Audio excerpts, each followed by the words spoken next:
Сайн уу? Би бодолтой игээд дуусчихсан байна. Одоо надад хэрэглэх ганцхан бүтээгдэхүүн болсон. Тэр бол хайлайтер.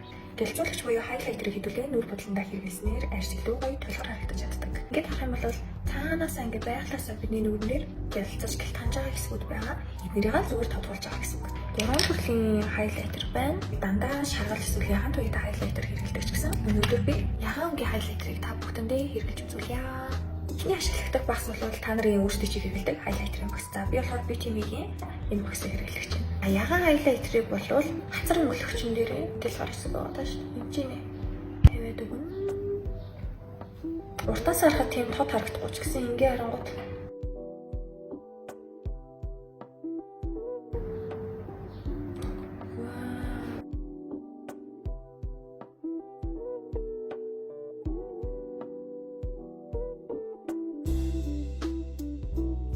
за 50-50 хоёр төлөв ялгаа.